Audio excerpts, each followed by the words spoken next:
Hello friends, how are you? कैसे हैं आप सब? स्वागत है आपका अपने ही चैनल मीडू स्टडी में। मैं हूं आपका friend Ashutosh, I am Indore से। एंड फ्रेंड्स, आपके अपने मीडू चैनल में ये है कैट 21 की ड्रीम आई एम सीरीज़, जिसमें 75 डेज एंड 75 वीडियोज़ में हम कर रहे हैं कैट 21 की पूरी तैयारी। फ्रेंड्स, हमें काफ़ी अच्छा रिस्पॉन्स और फीडबैक मिल रहा है एंड उन सजेशंस को हम इनकॉर्पोरेट भी करते जा रहे हैं अपनी आगे वाली वीडियोज़ में। कंटेंट को उसी तरीके से डेवलप कर रहे हैं। आपका जो भी सजेशन हो आप हमें बताइए, क्योंकि ये पूरी सीरीज़ आपके लिए ही बनाई गई है। और इस 28 नवंबर को जो कैट 21 का एग्ज़ाम है उसके लिए आपको तैयार करने के लिए बनाई गई है। आज की वीडियो में फ्रेंड्स, हम क्वांटिटेटिव एबिलिटी जो क्यूए सेक्शन है उसके एक टॉपिक करेंगे। ऑलरेडी हमारी 4 वीडियोस आ चुकी हैं। पहले 2 वीडियोस में हमने नंबर सिस्टम को पढ़ा था। आपको उसको वापस रिवाइज करना हो तो आप वीडियो नंबर 5 एंड 6 देख सकते हैं। फिर हमने प्रॉफिट लॉस एंड डिस्काउंट के टॉपिक को पढ़ा वीडियो नंबर 9 में, एंड एलसीएम एचसीएफ को पढ़ा था वीडियो नंबर 13 में। आज हमारी 5वीं वीडियो है क्यूए की, जिसमें हम जानेंगे स्पीड, टाइम एंड डिस्टेंस, जो कि एक इम्पॉर्टेंट टॉपिक है एंड इस पर काफ़ी बार क्वेश्चन आ जाता है और बड़ा ही ईजी होता है। सिंपल कॉन्सेप्ट में डेली लाइफ के क्वेश्चन होते हैं, बट आप एंड थोड़े से बेसिक फॉर्मूला एंड कॉन्सेप्ट्स को क्लियर करके आप उन क्वेश्चंस को एड्रेस कर सकते हैं। तो चलिए पढ़ते हैं स्पीड, टाइम एंड डिस्टेंस। सबसे पहले देखिए, कुछ बेसिक रिलेशंस हैं। टाइम क्या होता है? Distance upon speed. उसी रिलेशन से क्या आ जाएगा? स्पीड होती है डिस्टेंस अपॉन टाइम। आप कोई एक याद कर लीजिए, बाकी तीनों अपने आप निकल जाएंगे। तो डिस्टेंस होगा इन दोनों का मल्टीप्लिकेशन।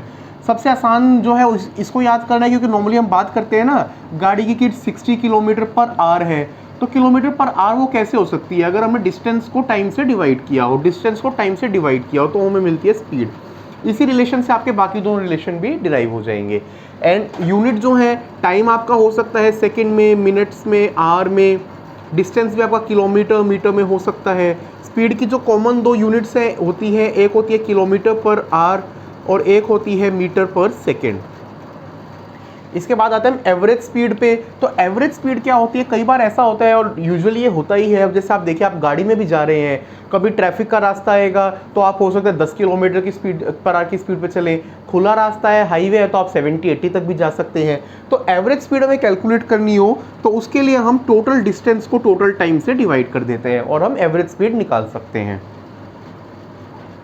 इसके बाद हम बात करते हैं टाइम एंड डिस्टेंस प्रॉब्लम्स को सॉल्व करने के लिए कुछ इंपॉर्टेंट रूल्स या रिलेशंस है जिनको आप डायरेक्टली क्वेश्चन में अप्लाई कर सकते हैं, आपका टाइम बचेगा। उनको जान लेते हैं। तो सबसे पहले तो ये क्या कह रहा है कि कोई सर्टेन डिस्टेंस मान लीजिए x की स्पीड से कवर हो रहा हो और उसके बाद इक्वल डिस्टेंस जो है वो y की स्पीड से हो रहा हो, तो इस केस में एवरेज डिस्टेंस कैसे होगा? मतलब मान लीजिए 50 किलोमीटर का डिस्टेंस है, पहला 25 किलोमीटर स्पीड x से हुआ, बाद का 25 किलोमीटर जो है वो y से हुआ। तो इस केस में इस डिस्टेंस का कोई महत्व नहीं रह जाता। एवरेज स्पीड में आपको करना होता है 2xy upon x plus Y. इस फॉर्मूले से आप एवरेज स्पीड को निकाल सकते हैं। यही अगर 3 डिस्टेंस हो, मतलब 3 इक्वल डिस्टेंस अलग अलग स्पीड में हो रहे x, y, z, तो इसी रिलेशन में आपका आ जाएगा 3 upon xy plus yz plus zx। इस फॉर्मूले को आप स्ट्रेट अवे अप्लाई कर सकते हैं। अगला रूल हमारा कहता है कि मान लीजिए सर्टेन डिस्टेंस है वो अलग अलग स्पीड से कवर हो रहा है, बट टाइम इंटरवल जो है वो बराबर है। इसका क्या मतलब है कि स्पीड तो आपकी जो है वो अलग है, डिस्टेंस अलग है, बट टाइम इंटरवल सेम है। इसका क्या मतलब है? इसका मतलब आप इस तरीके से लीजिए कि मान लीजिए 10 मिनट तक जो है स्पीड x रही, फिर अगली 10 मिनट तक स्पीड y रही और उसके बाद नेक्स्ट 10 मिनट तक स्पीड z रही। तो ये टाइम इंटरवल आपका सेम है। तो उस केस में हम एवरेज स्पीड का फॉर्मूला लगा सकते हैं। Average speed is equal to ये तीनों जो आपकी स्पीड्स थी उसको आप एवरेज कर दीजिए, क्योंकि आपका टाइम इंटरवल सेम है। अगला rule, if ratio of speed of a and b is x to y, then ratio of time taken by them to cover same distances. क्योंकि स्पीड एंड टाइम आपके inversely proportional होते हैं, तो उसको आप 1 upon x is to 1 upon y कर सकते हैं। अब हम बात करते हैं दोस्तों रिलेटिव स्पीड की। तो कोई भी चीज़ जब रिलेटिव की हम बात करते हैं तो रिलेटिव होता है मतलब किसी के एस्पेक्ट में, किसी के रिस्पेक्ट में। कैसे? एक तो कोई चीज़ होती है एब्सोल्यूट वैल्यू। एब्सोल्यूट मतलब जो है वो है, रिलेटिव मतलब उसके संबंध में या उससे कंपेयर करें तो इसकी क्या वैल्यू है, उस चीज़ को हम लोग बोलते हैं रिलेटिव। तो जब रिलेटिव स्पीड की भी बात होती है तो उस केस में क्या होता है, अगर मान लीजिए 2 बॉडीज हैं सेम डायरेक्शन में चल रही हैं, एक की स्पीड x है, एक की y है, and x greater than y है, तो रिलेटिव स्पीड क्या होगी? अगर सेम डायरेक्शन है तो इन दोनों स्पीड्स का डिफरेंस। यहाँ पे ये याद करने की ज़रूरत है। एंड अगर दोनों अपोजिट में चल रहे हैं तो उस केस में रिलेटिव हो जाती है दोनों का सम। तो यहाँ डिफरेंस आता है, एक डायरेक्शन में दो चीज़ें जा रही हैं तो रिलेटिव स्पीड के लिए स्पीड्स को माइनस कर देंगे, अलग अलग डायरेक्शन में जा रही हैं तो रिलेटिव स्पीड के लिए स्पीड्स को हम ऐड कर देंगे। General rule for solving train problem. अब देखिए ट्रेन जो है वो एक फिजिकल लाइफ का एग्जांपल होता है। कई बार ट्रेन आपस में क्रॉस कर रही होती है तो दो मूविंग ऑब्जेक्ट्स क्रॉस कर रहे हैं। जब ट्रेन क्रॉस कर रही होती है तो एक मैन वहाँ पे खड़ा है या एक पोल खड़ा है या कोई भी स्टेशनरी ऑब्जेक्ट है तो एक स्टेशनरी ऑब्जेक्ट को क्रॉस हो रही है। तो इससे मतलब रियल लाइफ से निकल के आता है, इसलिए कई बार क्वेश्चंस में डायरेक्टली ट्रेन की प्रॉब्लम आ जाती है। तो ट्रेन की प्रॉब्लम के कुछ जनरल रूल उनको समझ लेते हैं। सबसे पहले है train versus stationary object of no length. मतलब उस ऑब्जेक्ट की कोई लेंथ नहीं है। मान लीजिए कोई पोल इस तरीके से खड़ा है तो उसकी कोई लेंथ नहीं है बेसिकली, तो इस केस में स्पीड क्या होगी, जितनी ट्रेन की टोटल लेंथ है अपॉन उसने कितने टाइम में उसको कवर किया। बिल्कुल सिंपल सा रूल है। सेकेंड रूल में क्या है, अगर मान लीजिए उस ऑब्जेक्ट की भी लेंथ है, मान लीजिए कोई आपका बड़ा सा एक चेयर या कुछ रखा है, उसकी आपको लेंथ दे रखी है, उस केस में हम क्या करेंगे, लेंथ ऑफ ट्रेन में उसको स्टेशनरी ऑब्जेक्ट की लेंथ को जोड़ देंगे और फिर टाइम से डिवाइड करेंगे। तीसरा, अगर मान लीजिए ट्रेन वर्सेस मूविंग ऑब्जेक्ट, मान लीजिए दो ट्रेन ही चल रही हैं, एक इधर से आ रही है एक दूसरी तरफ से आ रही है, तो उस केस में दोनों की लेंथ को आपस में जोड़ देंगे एंड टाइम को रख देंगे। ये बेसिक रूल्स है आपके ट्रेन के केस में। अब एक दूसरा वैरायटी जो होता है ना दोस्तों, वो क्वेश्चन का होता है बोट्स एंड स्ट्रीम्स का। मतलब नाव और करंट और उस तरीके का आपको गिवन होगा कि नाव चल रही है आपके पानी में, पानी का बहाव किस तरफ है, अपस्ट्रीम है डाउन स्ट्रीम है। तो इसमें जो अपस्ट्रीम डाउन स्ट्रीम दो वर्ड आएंगे, पहले मैं आपको उनका मतलब बता देता हूँ। तो डाउन स्ट्रीम का मतलब होता है कि बहाव के डायरेक्शन में ही जाना। तो अगर आपका फ्लो इस तरीके से जा रहा है तो उसी के साथ हम जा रहे हैं, उसको बोलते हैं डाउन स्ट्रीम। अपस्ट्रीम होता है उसके अगेंस्ट जाना। तो अगर मान लीजिए पानी इस तरफ फ्लो हो रहा है और आप ऐसे आ रहे हैं तो उसको बोलते हैं अपस्ट्रीम। तो एफर्ट ज़्यादा अपस्ट्रीम में लगता है। अब इस क्वेश्चन में क्या होता है, देखिए सिंपल से फॉर्मूला इनको देखते हैं। मान लीजिए एक बोट है, स्टिल वाटर, मतलब जिस पानी में कोई आपस में अपना बहाव नहीं है, पानी एक ही जगह है, उसमें उसकी स्पीड x है और जो स्ट्रीम है उसकी स्पीड जो है वो y है। तो इस केस में speed of boat down stream अगर हमें निकालनी होगी तो हम दोनों को प्लस कर देंगे। डाउन स्ट्रीम मतलब उसी के बहाव में तो जुड़ जाएगी ना स्पीड, और अगर अप स्ट्रीम है तो उस केस में माइनस करेंगे। क्यों? क्योंकि उसको बीट करना पड़ेगा उसकी स्पीड को, तभी वो नाव चल सकती है। तो अपस्ट्रीम के केस में दोनों को माइनस करेंगे, डाउनस्ट्रीम के केस में ऐड करेंगे। अब आता है still water and speed of stream आपको निकालनी हो तो मान लीजिए आपको डाउनस्ट्रीम स्पीड दे रखी है, अपस्ट्रीम स्पीड दे रखी है। Speed of boat in still water आपको निकालना हो तो आप इन दोनों को ऐड करके 2 से डिवाइड कर दीजिए, ये वाला फॉर्मूला आपका। और स्पीड ऑफ स्ट्रीम निकालनी हो तो वही उनको सब्ट्रैक्ट करके 2 से डिवाइड कर दीजिए, आपका ये क्वेश्चन निकल जाएगा।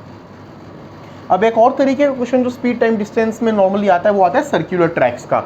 मतलब एक पूरा सर्कल आपको गिवन होगा, एक सर्कुलर ट्रैक, जैसे कि हमारी जो रेस होती हैं नॉर्मली जो एथलीट्स भागते हैं या कोई बार सर्कुलर ट्रैक्स पे साइकिल्स चलती हैं, तो उस तरीके के क्वेश्चन आते हैं। तो उसमें अगर मान लीजिए दो लोग हैं, एक की स्पीड x है एक की स्पीड y है, सेम टाइम पे स्टार्ट करते हैं और सेम पॉइंट से चलते हैं, और सरकमफ्रेंस मतलब ये जो चारों पूरा इसका सर्कल का सरकमफ्रेंस है वो c है, तो पहली बार वो लोग कब मिलेंगे उसके लिए हम क्या करते हैं, सरकमफ्रेंस को डिवाइड कर देते हैं इन दोनों की स्पीड से। क्यों? क्योंकि ये सेम डायरेक्शन में चल रहे हैं। तो हमने बात करी थी ना, सेम डायरेक्शन में जब चल रहे होते हैं तो स्पीड को माइनस कर देते हैं रिलेटिव में, और अपोजिट में चलते हैं तो ऐड करते हैं। तो c को x माइनस वाई से डिवाइड कर देंगे।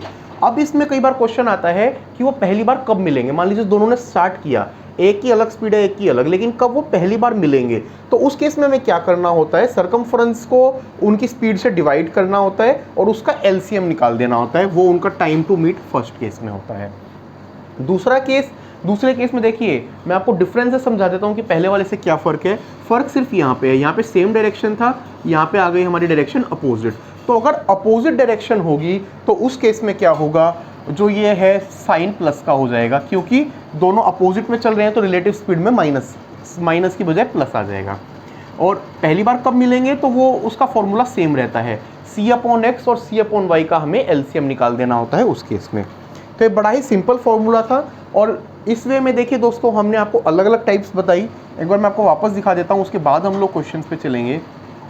सबसे पहले हमने बात की थी स्पीड के टाइम डिस्टेंस के बेसिक फॉर्मूला के बारे में, फिर हमने बात करी कि एवरेज स्पीड क्या होती है, फिर हमने कॉन्सेप्ट समझा रिलेटिव इसमें हमने बात करी थी रिलेटिव की एवरेज स्पीड के। पहले तो कुछ बेसिक फॉर्मूलाज देखे और फिर हम लोग गए रिलेटिव स्पीड पे। सेम डायरेक्शन में डिफरेंस लेते हैं, अपोजिट में सम लेते हैं। फिर इसके बाद हमने देखी ट्रेन की प्रॉब्लम्स आ सकती हैं एग्जाम्स में, बोट्स एंड स्ट्रीम्स की आ सकती हैं जिसमें आपको डाउन स्ट्रीम अप स्ट्रीम का कॉन्सेप्ट आना चाहिए, और फिर कुछ प्रॉब्लम सर्कुलर ट्रैक की हो सकती हैं। अब हम कुछ क्वेश्चन सॉल्व करेंगे एंड उन क्वेश्चन से इन कॉन्सेप्ट्स को देखेंगे। चलिए पहले इस क्वेश्चन को पढ़ते हैं और फिर इसको देखते हैं इसमें क्या कॉन्सेप्ट अप्लाई हो सकता है। Robert is travelling on a cycle and has calculated to reach point A at 2 PM। तो एक पॉइंट ए है जहाँ पे वो 2 बजे पहुँचता है। अगर वो 10 किलोमीटर पे चलता है तो वो 12 बजे पहुँच जाएगा।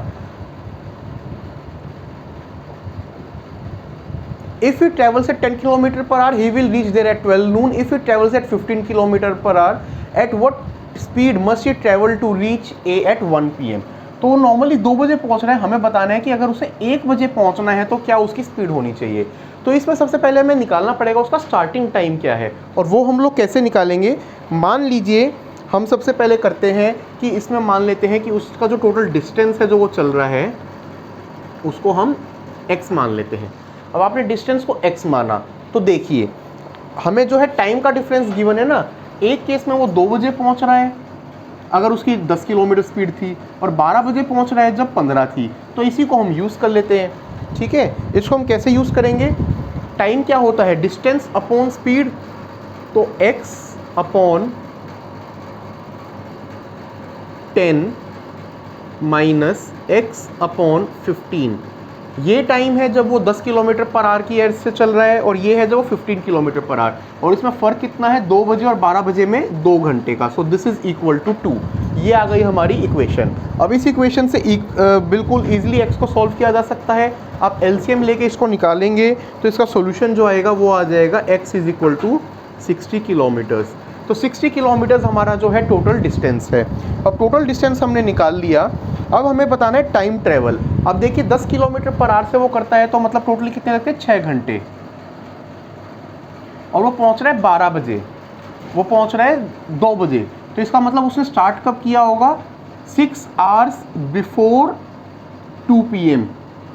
वो कितना होता है 8 AM, मतलब मॉर्निंग में 8 बजे उसने शुरू किया होगा। अब क्वेश्चन में क्या पूछ रहा है कि उसको अगर 1 बजे पहुंचना है तो मतलब उसको 5 आवर्स में पहुंचना है। तो बिल्कुल इजी है, 5 आवर्स में पहुंचना है। तो अब हमारे पास जो है डिस्टेंस है, टाइम है, स्पीड निकालनी है, डिस्टेंस अपॉन टाइम, तो 5 अपॉन 60 ये आ जाएगा 12। तो अगर वो 12 किलोमीटर पर आवर की स्पीड से चलेगा तो वो डेस्टिनेशन पे 1 बजे पहुंच सकता है। सिंपल हमारे टाइम, स्पीड एंड डिस्टेंस के इसमें कॉन्सेप्ट्स यूज़ हुए हैं। बिल्कुल सिंपल सा आपका ये प्रॉब्लम था, कोई इसमें कन्फ्यूजन वाला चीज़ नहीं है दोस्तों। सिंपल आपको समझना है कॉन्सेप्ट को एंड उसको अप्लाई करना है। चलिए अब हम देखते हैं कि टाइम डिस्टेंस में हम अगला किस तरीके का क्वेश्चन है। हाँ, बोट कैन ट्रेवल। अब बोट का हमने अपस्ट्रीम डाउनस्ट्रीम वाले जो क्वेश्चन करे थे उसके ऊपर एक क्वेश्चन है। Boat can travel twice the distance downstream then up the stream. Okay, तो मतलब डाउनस्ट्रीम जब वो जा रही है तो वो दुगना डिस्टेंस कवर करती है compare to upstream. If speed of current is 2 kilometre per hour, speed of current हमें गिवन है, ठीक है। तो हमें find the speed of boat in still water. तो देखिए इसमें क्योंकि वो डबल ले रही है, अब डबल डिस्टेंस अगर हमारा लग रहा है, सो इस क्वेश्चन में हमें बोट एंड स्ट्रीम की प्रॉब्लम गिवन है दोस्तों। क्या बता रहा है कि वो डाउन स्ट्रीम जो है वो ट्वाइस ट्रैवल कर सकता है जबकि वो अपस्ट्रीम की बजाय, एंड स्पीड ऑफ करंट हमें गिवन है 2 किलोमीटर पर आवर। तो हमें बोट की स्पीड निकालनी है स्टिल वाटर में, ये हमारा क्वेश्चन है। तो देखिए लॉजिकली इसको समझते हैं, डिस्टेंस अगर डबल है तो उस केस में स्पीड भी डबल होगी।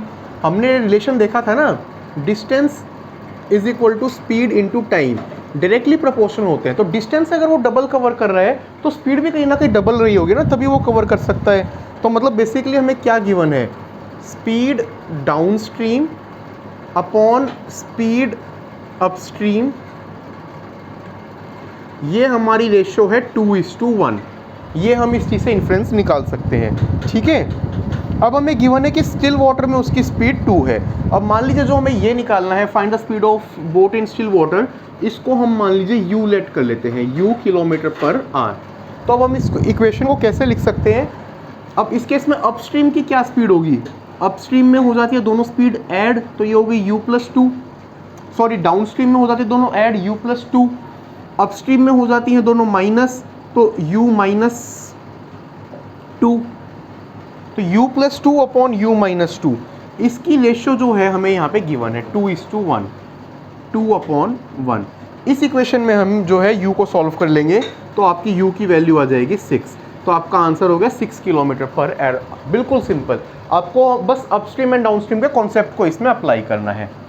चलिए अब हम देखते हैं अगला क्वेश्चन ट्रेन्स के ऊपर। जैसे मैंने बताया था ट्रेन्स भी एक इंपॉर्टेंट कॉन्सेप्ट है कैट के लिए। तो यहाँ पे क्या गिवन है कि दो ट्रेन है वो अलग अलग स्पीड से रन हो रही हैं।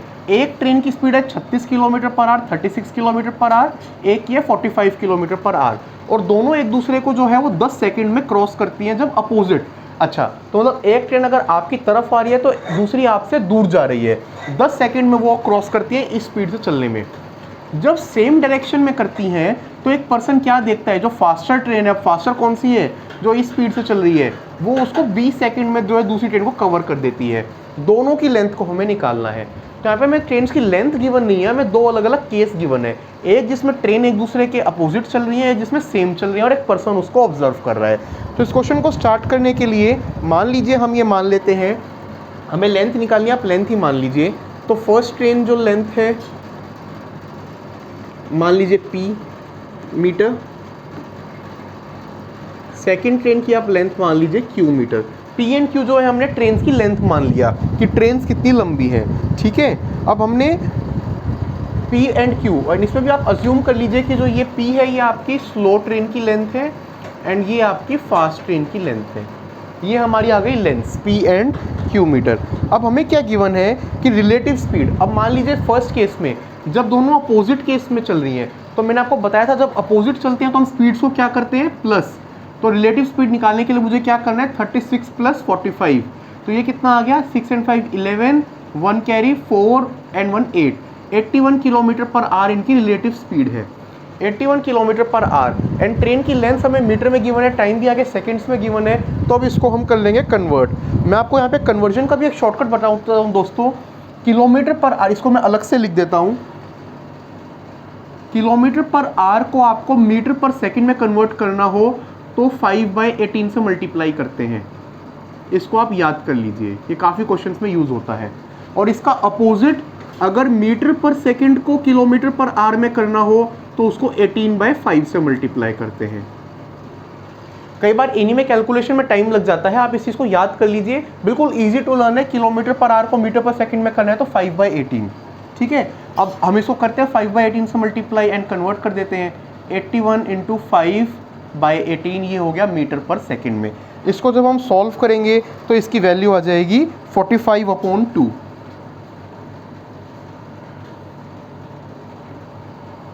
ठीक है।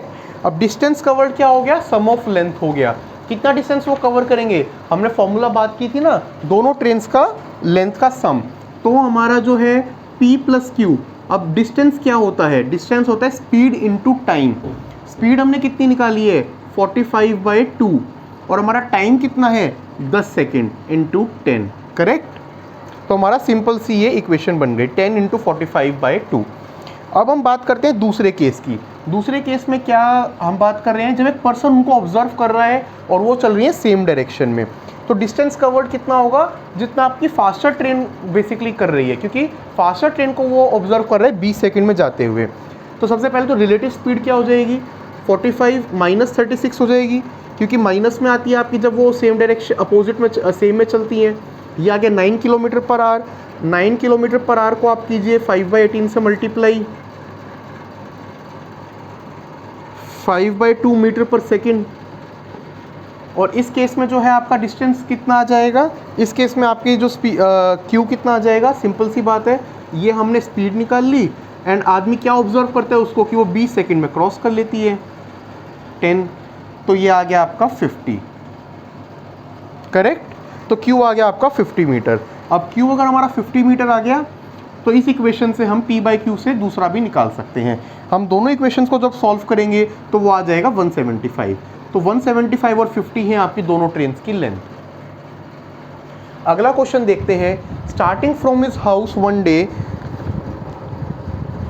स्टूडेंट जो है वो 3 किलोमीटर पर आवर की स्पीड से चलता है तो वो स्कूल में पहुंचता है आपका 5 मिनट लेट। ओके, मतलब एक बच्चा है वो घर से स्कूल जा रहा है, 3 किलोमीटर प्रति घंटा की स्पीड से अगर वो चलता है तो स्कूल 5 मिनट लेट पहुंचता है। नेक्स्ट डे वो क्या करता है, स्पीड को 1 किलोमीटर पर आवर बढ़ा देता है, मतलब 3 को 4 कर देता है, तो वो 3 मिनट्स अर्ली पहुंच जाता है। तो हमें बताना है कि उसके होम से स्कूल में कितना डिस्टेंस है।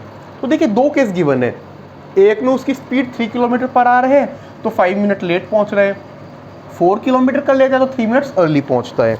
तो इस केस में जो है पूरा आप जो है कंफ्यूज होने की बजाय आप जो है सिंपल सी चीज़ कीजिए, हमें डिस्टेंस बताना है ना, उस डिस्टेंस को x मान लीजिए कि मान लीजिए x किलोमीटर जो है उसका घर और स्कूल के बीच में दूरी है।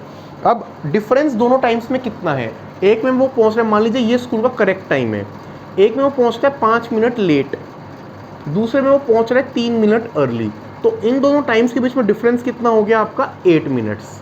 इसी डिफरेंस को हमें यूज़ करना है।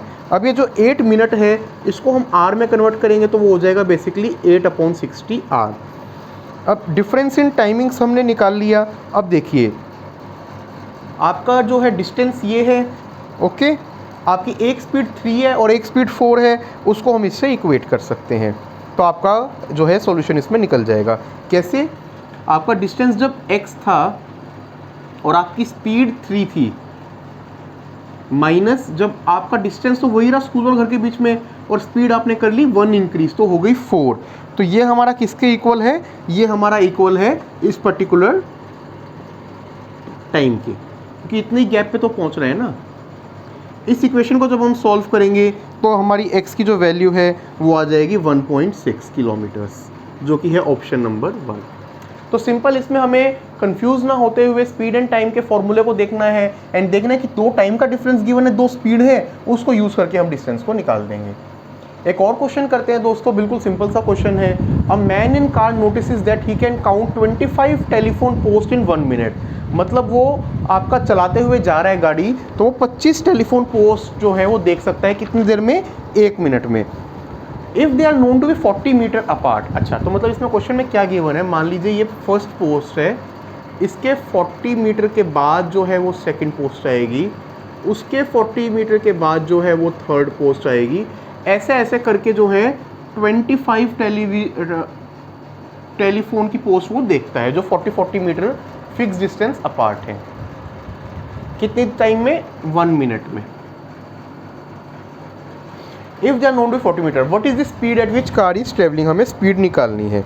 ठीक है, तो 25 पोस्ट वो कवर करता है। 25 पोस्ट कवर वो कैसे, 25 पोस्ट वो कैसे देख सकता है, जब वो 24 को क्रॉस करेगा। यहाँ पे ये चीज़ ध्यान देने वाली है। और 24 पोस्ट में डिस्टेंस कितना है, हर के बीच में गैप है 40 मीटर्स का। तो बेसिकली इससे हमें जो है टोटल डिस्टेंस इसमें पता लग जाएगा। 25 × 24, 24 × 40, ये आ जाता है हमारा 960 मीटर। ये हमारा टोटल डिस्टेंस है जो एक पोस्ट से 25वीं पोस्ट के बीच में वो जो है वो 1 मिनट के अंदर कवर कर रहा है। अब हमें जो है इसकी स्पीड निकालनी है, स्पीड किलोमीटर पर आवर में है, तो बिल्कुल सिंपल सी चीज़ है, इसको आपको बस कन्वर्ट करना है। तो आपकी स्पीड जो है आपको कितनी, वो 1 मिनट में निकाल रहा है, आपको स्पीड निकालनी है, तो सीधे से आपकी स्पीड कितनी आ जाएगी, 960 × 60, 1 मिनट है ना, और टोटल डिस्टेंस किलोमीटर में कन्वर्ट करने के लिए इसको 1000 से हम डिवाइड कर देंगे, तो उससे हमारी जो वैल्यू आएगी वो आ जाएगी 57.6। तो 57.6 किलोमीटर पर आवर की स्पीड से वो अगर चलेगा तो 1 मिनट में वो 40 पोस्ट्स को कवर कर सकता है। सो दोस्तों, इसी के साथ हमारा आज का टॉपिक खत्म होता है, जिसमें हमने स्पीड, टाइम एंड डिस्टेंस को समझा, अलग अलग तरीके के क्वेश्चंस को जाना जो कैट में आ सकते हैं। आपके एवरेज स्पीड पे क्वेश्चन आ सकते हैं, रिलेटिव स्पीड पे क्वेश्चन आ सकते हैं, सर्कुलर ट्रैक के क्वेश्चन आ सकते हैं, आपके ट्रेन्स के क्वेश्चन आ सकते हैं, और आपके बोर्ड्स के अपस्ट्रीम डाउनस्ट्रीम के क्वेश्चन आ सकते हैं। बड़े ही सिंपल, आप कॉन्सेप्ट को समझिए, आपके क्वेश्चंस बिल्कुल भी गलत नहीं होंगे। हमारी नेक्स्ट वीडियो में दोस्तों हम डेटा इंटरप्रिटेशन के एक टॉपिक को करेंगे जो कि है बार ग्राफ, उसके बारे में जानेंगे। आपको हमारा आज का कंटेंट कैसा लगा प्लीज़ हमें बताइए। आप हमारी मेल आईडी miru.study@gmail.com पे हमें बता सकते हैं, या कमेंट सेक्शन में भी अपना फीडबैक दे सकते हैं। आपको हमारा कंटेंट अच्छा लग रहा है दोस्तों तो प्लीज़ इसको लाइक कीजिए, शेयर कीजिए एंड सब्सक्राइब कीजिए। Thank you, good day, all the best.